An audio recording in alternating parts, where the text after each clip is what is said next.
तो जैसा कि पिछले एपिसोड में हमने देखा था कि एल्डर शुआन, चेन जिफेंग, गोंग यांगमो और शीशी को लेकर शक एकेडमी चले गए थे ताकि उनकी जान को जल्द से जल्द बचाया जाए। और इधर टीचर जाओ, रिजर्व टीम, मा शाओटाओ, दा हुएंग और लिंगलोचन के साथ स्टार लुओ एम्पायर टूर्नामेंट के लिए आ गए थे। अब आगे बस अब अगले ही दिन एडवांस सोल डुलिंग टूर्नामेंट का नॉकआउट राउंड शुरू होने वाला है, जिसमें कि पहला मैच ही शक एकेडमी का रखा गया है। और इस नॉकआउट राउंड को एलिमिनेशन राउंड भी कहा जाता है, क्योंकि इस राउंड में जो भी टीम हारेगी वो पहली बार में ही टूर्नामेंट से आउट हो जाएगी। और ये राउंड तो किसी भी हाल में रिजर्व टीम को ही फाइट करना है, इसलिए सभी रिजर्व मेंबर के चेहरे पर काफी टेंशन है, क्योंकि अगर गलती से भी ये लोग इस राउंड को लूज करते हैं तो दी नंबर 1 शक एकेडमी जो हर बार इस टूर्नामेंट के फाइनल्स तक जीतती है वो बस एक मजाक बन के रह जाएगा। सारे पार्टिसिपेंट्स स्टार लुओ प्लाजा आ चुके थे, जहां स्टार लुओ के एम्परर और ऑफिशियल्स ने सभी 133 एकेडमी जो टूर्नामेंट के लिए आई थी उन सभी का अच्छे से वेलकम किया। और अब फाइनली इस टूर्नामेंट का पहला नॉकआउट राउंड शुरू होने जा रहा है, जो कि दी नंबर 1 शक एकेडमी और टियानलिंग एडवांस सोल एकेडमी के बीच होने वाला है।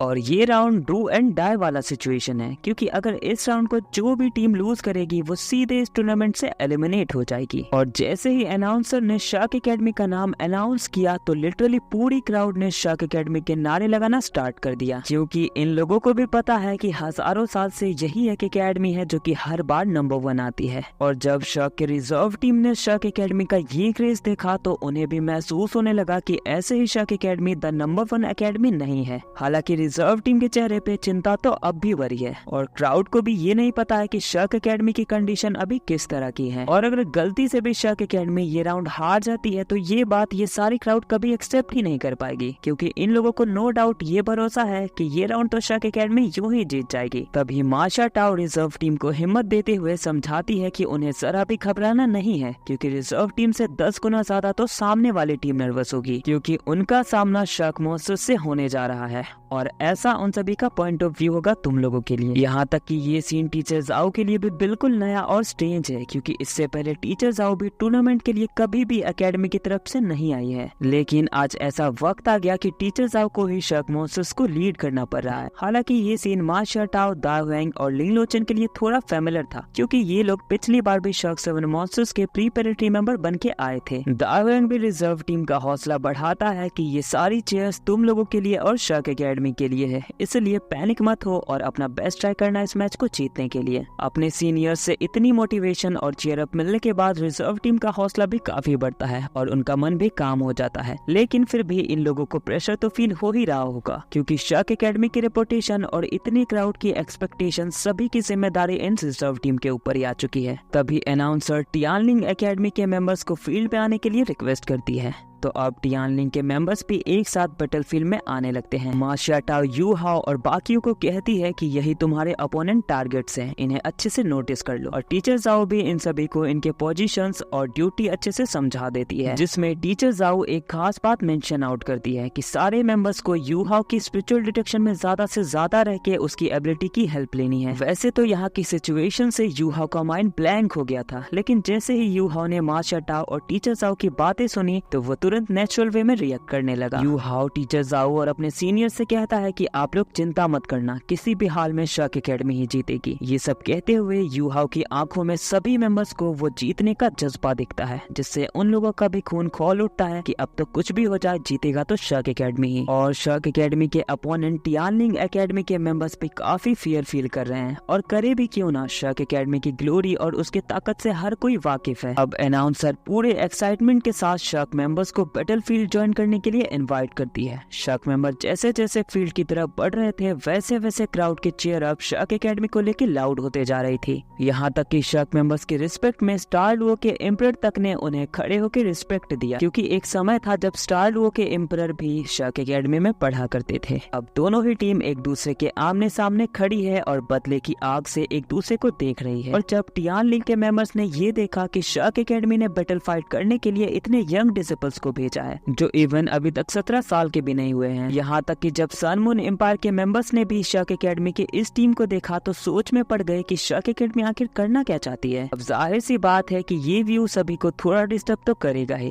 क्योंकि अभी के लिए शक एकेडमी की टीम में इवन कोई सोल किंग भी नहीं था। वहीं उनके सामने उनके अपोनेंट्स 20 साल के थे। स्टारलू एम्पायर के किंग को भी ये बात काफी स्ट्रेंज कर रही थी कि वो दायहाओ के बेटे यानी दायहुएंग को बैटल के लिए क्यों नहीं भेज रहे हैं, क्योंकि दायहुएंग के डैड भी स्टारलू एम्पायर के ही ड्यूक है, इसलिए एम्परर दायहुएंग को अच्छी तरह से जानते हैं। हालांकि अब कंपटीशन तो कंपटीशन है, इसलिए कोई भी एकेडमी अपने किसी मेंबर को भेजे वो उन पे डिपेंड करती है। और अब रेफरी इस टूर्नामेंट के पहले मैच को स्टार्ट करती है और ये इस नॉकआउट राउंड का पहला राउंड है जिसमें कि टीम फाइट होने वाली है, मतलब 7 वर्सेस 7 की फाइट होगी। मैच को शुरू करने से पहले रेफरी दोनों टीम्स को स्ट्रिक्टली रूल्स बता देती है कि अगर सामने वाली टीम हार मानने के लिए तैयार हो जाए तो उसके बाद उन पे कोई भी अटैक नहीं करेगा। अब दोनों पार्टीज अपने अरेंजमेंट के हिसाब से अपनी अपनी पोजीशन को स्टेन कर लेते हैं। वैसे तो यू हाओ को कमांडिंग का उतना एक्सपीरियंस नहीं है, पर इन दिनों इन लोगों ने काफी बैटल्स एक साथ किए हैं, जिससे बाकी के सारे मेंबर्स यू हाओ की स्पिरिचुअल डिटेक्शन और उसके कमांडिंग से फेमिलियर हो चुके हैं। वहीं दूसरी तरफ टियानलिंग एकेडमी के मेंबर्स ने भी अपनी एक्यूरेट पोजीशन पकड़ ली है। रेफरी के मैच स्टार्ट बोलते ही टियानलिंग एकेडमी के मेंबर्स अपनी फॉर्मेशन में आ जाते हैं, जिसमें कि 3 सोल मास्टर सबसे फ्रंट पे खड़े होते हैं, जो कि असॉल्ट और डिफेंस दोनों ही फील्ड में एक्सपर्टीज हैं। और ठीक उसके पीछे 2 सोल मास्टर्स खड़े होते हैं, जो कि एजिलिटी टाइप सोल मास्टर्स हैं।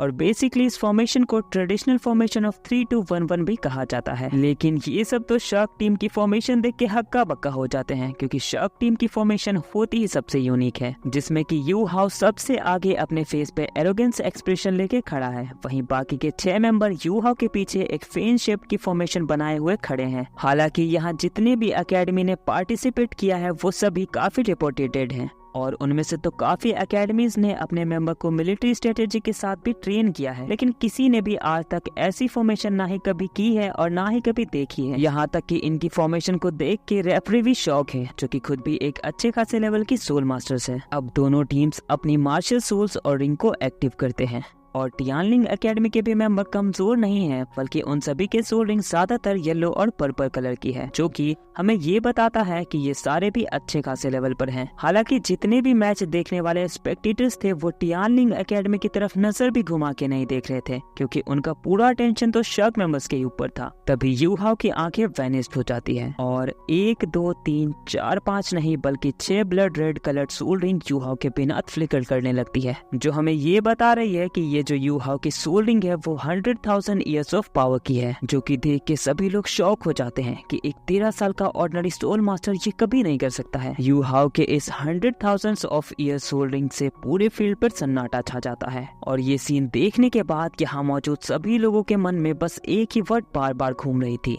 कि इट्स इम्पॉसिबल। और ये देखने के बाद तो टियानलिंग एकेडमी के जितने भी मेंबर्स थे सभी के पसीने छूटने लगे। और ठीक उसी समय यू हाउ के पीछे से वैंग डोंग की रेडिएंट बटरफ्लाई गॉडेस की फ्लूइड गोल्डन लाइट भी बर्स्ट होने लगती है, और सिर्फ एक ही झटके में इन दोनों की गोल्डन फ्यूजन स्किल से एक साथ सारे टियानलिंग के मेंबर गोल्डन स्टैचू बन जाते हैं और ये मैच तुरंत खत्म हो जाता है। कैन यू इमेजिन कि इस सीन पर कोई भी स्पेक्टेटर भरोसा कर पाएगा, क्योंकि किसी ने ये एक्सपेक्ट नहीं किया था कि ये मैच बस कुछ इस तरीके से खत्म हो जाएगी। खैर इसी के साथ ये पार्ट यहीं पे एंड होता है। आगे की स्टोरी हम अगले पार्ट में देखेंगे। अगर वीडियो अच्छी लगी होगी तो वीडियो को लाइक करना, चैनल पे नए हो तो सब्सक्राइब करना और कमेंट में अपना ओपिनियन जरूर बताना।